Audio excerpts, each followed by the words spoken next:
आज हम अपनी वीडियो में रेशियोज एंड प्रोपोर्शंस को डिस्कस करने वाले हैं। तो नमस्कार, सत श्री अकाल, किवें हैं सारे। शुरू कर दें आज की वीडियो। अभी जो मैंने आपको बताया है कि हमने क्या शुरू करना है, रेशियो एंड प्रोपोर्शन। तो रेशियो एंड प्रोपोर्शन में आज की वीडियो में हम सिर्फ डिस्कस करेंगे इसकी definition, formulas and properties and few tricks. तो फर्स्ट ऑफ ऑल हमें समझना है कि रेशियो क्या है। रेशियो कुछ नहीं है। रेशियो हमारे पास क्या होती है, दो कोई भी क्वांटिटीज हैं, अगर उनके सेम यूनिट है और उसके हम फ्रैक्शन को लिखते हैं in one quantity of to the other. Suppose मेरे पास दो चीजें हैं जो दोनों का आपके यूनिट क्या है, किलोमीटर्स हैं। सपोज डिस्टेंस है मेरा, suppose one place to the other place. अब सपोज मैं चंडीगढ़ में हूँ, चंडीगढ़ से हमारा पर्टिकुलर अमृतसर का हम डिस्टेंस ले लेते हैं, और चंडीगढ़ से मैं डिस्टेंस ले लेती हूँ हरियाणा में लेते से अंबाला। राइट, मे बी आप लोगों ने ये सिटी सुनी हो, I hope you all know. So अब इनका अगर मैंने रेशियो निकालना है इनकी डिस्टेंसेस का, ठीक है, तो यहाँ पे रेशियो हम कब लिख सकते हैं, जब उनके जो यूनिट्स हैं वो क्या हो, सेम हो। अगर मैं बोलूं कि मैंने रेशियो लेना है जी, एक मेरे पास किलोमीटर है, एक मेरे पास लीटर है, तो वो पॉसिबल नहीं है। तो रेशियो होने के लिए दोनों जो क्वांटिटीज हैं हमारे पास, उनका रेशियो मीन्स उनकी यूनिट्स जो है वो सेम होनी बहुत जरूरी है। then we can take the ratio, otherwise it is not possible। अब सपोज एक जो क्वांटिटी है आपके पास, एक जो हमारे पास डिस्टेंस है, सपोज चंडीगढ़ टू अमृतसर, वो हमारे पास क्या है, रेशियो मीन्स उसकी वैल्यू डिस्टेंस है सपोज ए किलोमीटर्स, और दूसरा जो डिस्टेंस है B, that is your Chandigarh to Ambala. Right, तो वो हो गया हमारे पास बी। जब हम इसको हम किस में लिख रहे हैं, फ्रैक्शन की फॉर्म में लिख रहे हैं। राइट, जब हम फ्रैक्शन में लिख रहे हैं, it means kilometre and kilometre वो क्या हो जाएगा, कैंसिल हो जाएगा। तो हमारे जो रेशियो है उसमें कोई भी यूनिट नहीं होता, बिकॉज जो हमारे उसके यूनिट्स है वो क्या हो जाते हैं, कैंसिल आउट हो जाते हैं। तो हमारे पास ये जो बनी हमारे पास A by B, right, A to B, ये क्या कहलाती है हमारे पास, रेशियो। तो एक तो वे मैंने आपको बता ही दिया है किस तरह से लिख सकते हैं, ए बाय बी। तो एक तो वे दिस वन है, और दूसरा वे क्या है हमारे पास, ए कॉलन बी। तो ये क्या है आपके पास, कॉलन है, तो ए रेशो बी। तो इसे हम बोलते हैं ए रेशो बी। अब हमारे पास दो टर्म्स है, एक टर्म है हमारे पास ए और दूसरी टर्म है हमारे पास बी। तो ए टर्म जो हमारी है इसको हम क्या बोलते हैं, फर्स्ट टर्म, और इसे क्या बोलते हैं हम, सेकंड टर्म। ये तो हो गया सिंपल सी फॉर्मेट में। बट अगर हमारे पास फर्स्ट टर्म है, इसको एक और नाम भी दिया जाता है, that is known as antecedent. Antecedent, जो भी आपने इसको प्रोनाउंस करना है, you can pronounce it. Second जो है आपके पास बी, इसे हम क्या बोलते हैं, सेकंड टर्म। सेकंड टर्म को क्या बोलते हैं हम, कॉन्सिक्वेंट। राइट, एक है आपका कॉन्सिक्वेंट, एक है हमारे पास एंटीसीडेंट। तो एंटीसीडेंट और कॉन्सिक्वेंट, ठीक है, ये क्या कहलाती है आपकी first term and second term. A क्या होगी आपकी फर्स्ट टर्म और दूसरी क्या होगी, second term. In generalized we are writing A ratio B. अब इसको हम किस तरह से लिख सकते हैं, यू रेशियो बी भी लिख सकते हैं हम, इसको इसको हम सी रेशियो डी भी लिख सकते हैं। Means that is the representation of any term जिसको भी हम रिप्रेजेंट करना चाह रहे हैं in terms of ratio. So first term आपकी क्या कहलाएगी, एंटीसीडेंट, और सेकंड टर्म आपकी क्या कहलाएगी, कॉन्सिक्वेंट। अब नोट क्या है, एक रूल है आपके पास। तो रूल क्या है कि अगर मैं, हमारे पास क्या है, ए बाय बी है, तो अगर मैं एक सिंपल सेम नंबर से जा तो इसको मल्टीप्लाई कर दूं, सपोज मेरे पास 5 है, और इसी 5 से मैं डिनोमिनेटर को भी क्या कर दूं, मल्टीप्लाई कर दूं, तो उसमें जो हमारे पास रेशियो है उसमें कोई भी चेंज नहीं आएगा। यू कैन सी 5 क्या हो जाएगा, कैंसिल होगा। चाहे हम उसको मल्टीप्लाई करें, चाहे हम उसको क्या कर दें, डिवाइड कर दें, उससे कोई फर्क नहीं पड़ने वाला। हमारा जो रेशियो है वो क्या रहेगा, अनचेंज रहेगा, वो सेम रहेगा। बट कंडीशन क्या है, वो क्या होना चाहिए, नॉन जीरो। अब सपोज नॉन जीरो का मतलब क्या है कि नॉन जीरो वैल्यू होनी चाहिए 1 2 3 4 5। अगर ये वैल्यू क्या होगी, जीरो होगी, तो हमारे पास क्या बन जाएगा, जीरो बाई जीरो के फॉर्म में, मीन्स हमारे पास कोई भी डिफाइंड टर्म नहीं रहेगी।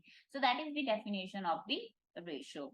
सो नेक्स्ट जो हमारे पास डेफिनेशन है वो है प्रोपोर्शन की। Now what is proportion, proportion is nothing but it is a equation Why it is equation? Because हम यहाँ पे क्या अप्लाई कर रहे हैं, इक्वालिटी, राइट? सो प्रोपोर्शन क्या है हमारे पास, इक्वेशन है किसकी, equality of two ratios. Means मेरे पास दो रेशियो है, एक की रेशियो क्या है, ए रेशियो बी है, और दूसरी की रेशियो क्या है, सी रेशियो डी है। तो अगर ये दोनों क्या है, इक्वल है, तो ये क्या कहलाएगा हमारे पास, प्रोपोर्शन।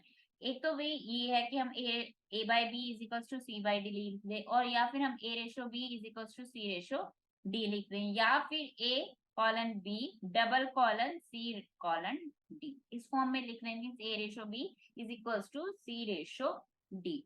तो ये हमारे पास क्या है, प्रोपोर्शन की डेफिनेशन है। अब यहाँ पे क्या है कि ए और डी क्या कहलाता है, हमारे पास एक्सट्रीम वैल्यूज है, क्योंकि ये एक्सट्रीम में है दोनों।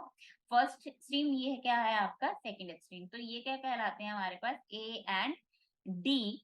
ए and D are known as your extremes, and B and C क्योंकि मिडल में वैल्यूज हैं तो इनको क्या बोलते हैं, these are known as your means. यहाँ पे जो डी है वो क्या कहलाता है, आपका फोर्थ प्रोपोर्शन, और किसका fourth proportion, A B C का।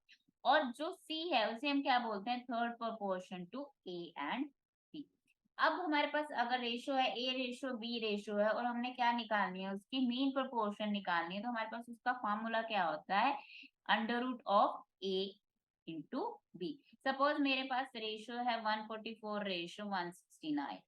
ओके, और मुझे क्या निकालना है, उसका मीन प्रोपोर्शन निकालना है, तो क्या हो जाएगा, I will just multiply 144 into 169 का अंडर रूट, तो वैल्यू क्या हो जाएगी, 12 इंटू 13। जो मल्टीप्लाई करके हमारे पास रिजल्ट आएगा वो क्या कहलाएगा, इसका मीन प्रोपोर्शन। तो एक रूल क्या है हमारे पास, you can see the formula कि द प्रोडक्ट ऑफ एक्सट्रीम्स क्या होते हैं, always product of means. Means अगर हमारे पास ए रेशो बी रेशो हमारे पास है, A ratio B is equals to C ratio D है, तो हमारे पास जो एक्सट्रीम्स हैं, राइट, जो एक्सट्रीम्स है वो क्या है, A D is equals to B C. Always product of extremes किसके इक्वल होगा, प्रोडक्ट ऑफ मीन्स के इक्वल होगा। सो नेक्स्ट डेफिनेशन है आपके पास वेरिएशन। अब वेरिएशन हमारे पास क्या होती है, वेरिएशन कुछ नहीं है, अगर हम बोलते हैं कि हमारे पास दो टर्म्स हैं, X and Y, X and Y, अगर वो क्या है, डायरेक्टली प्रोपोर्शनल है, means X is directly proportional to Y, तो इसको हम कैसे लिख सकते हैं कि एक्स किसके इक्वल होगा, some constant of Y. Okay, तो यहाँ पे के क्या कहलाता है हमारे पास, some constant value, means X is directly proportional to Y, right. अब हम बात करते हैं अगर रिलेशन की डिस्टेंस, टाइम एंड स्पीड, तो इसका फॉर्मूला क्या होता है हमारे पास, ये होता है हमारे पास, speed is equals to distance over time.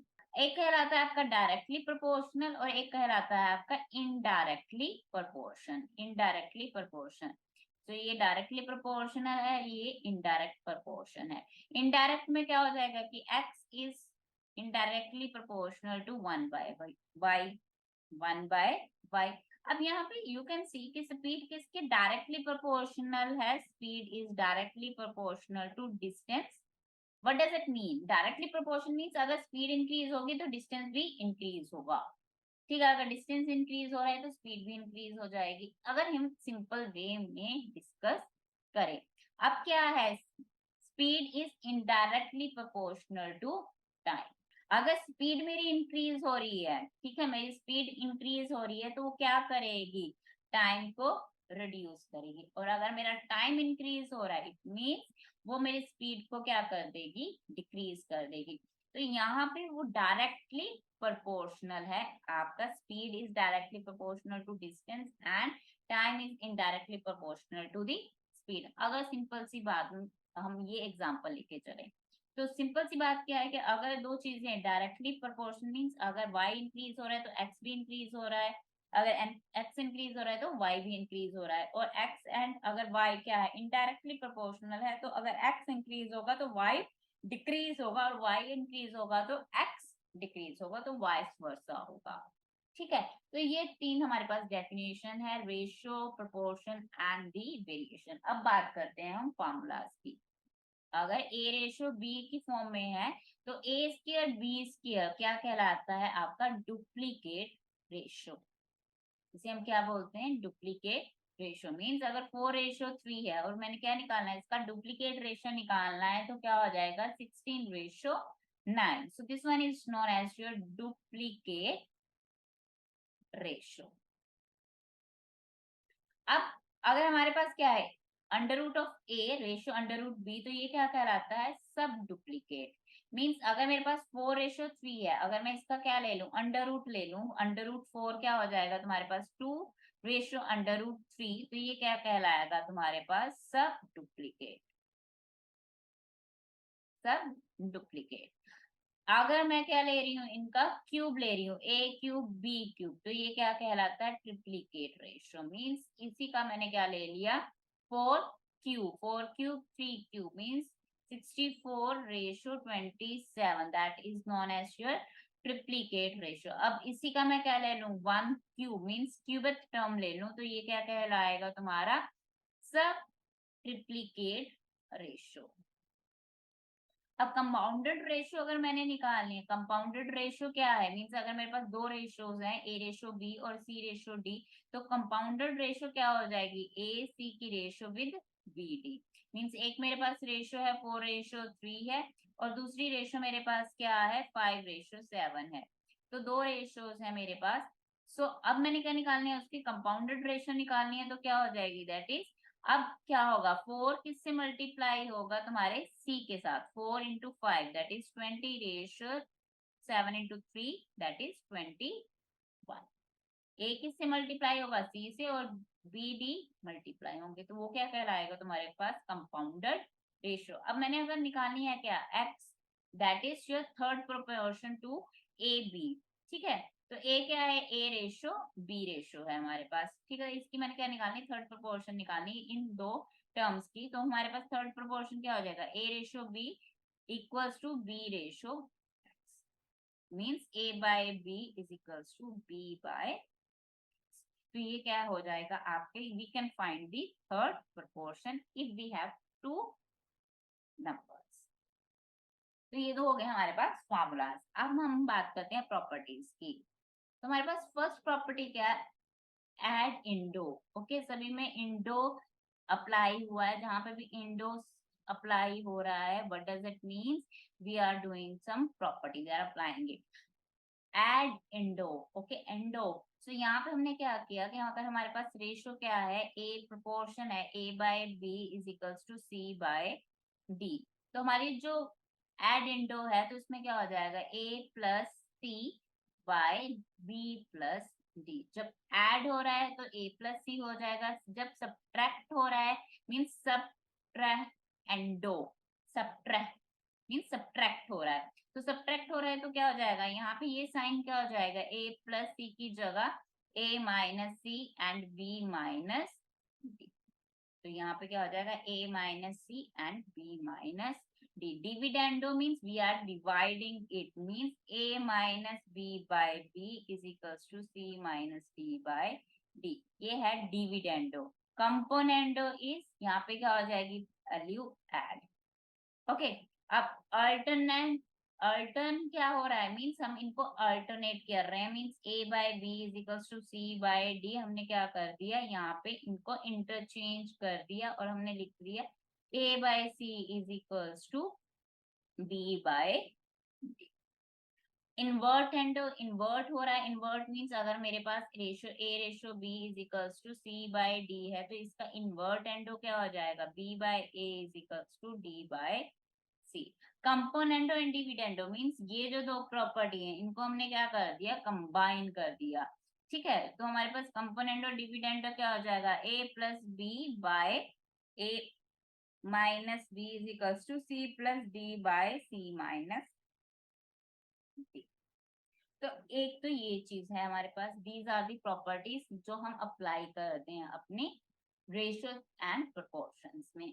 अब बहुत सिंपल सी बात अभी मैंने आपको बताया, इन्वर्ट एंडो, ये अल्टरनेट एंडो मीन्स क्या हो रहा है, यहाँ पे बी और सी को हमने इंटरचेंज कर लिया. और हम क्या कर सकते हैं, अगर हमारे पास ये वैल्यूज हैं A C, A by B is equals to C by D, then we can also write it as A D is equals to B C. एक लास्ट आपके पास पॉइंट है, दैट इज कि हमारे पास अगर a by B plus C है, और b by c plus a है is equals to c by a plus b and a plus b plus c is not equals to 0।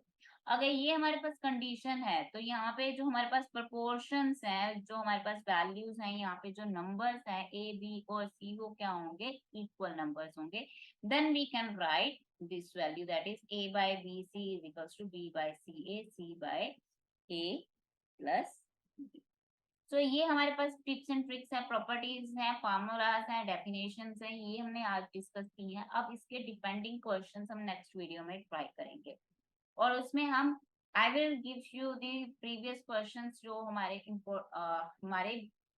कुछ exams में आए हैं, ठीक है। तो उसको अभी हम डिस्कस करेंगे इन दी नेक्स्ट वीडियो। अगर ये डेफिनेशंस आपको समझ में आई हैं, ये आपको वीडियो समझ में आया है तो लाइक शेयर एंड सब्सक्राइब करो चैनल, सो दैट आपको कोई भी न्यू नेट नोटिफिकेशन अगर आती है तो you are aware about this. So thank you so much, take care and study hard, good bye.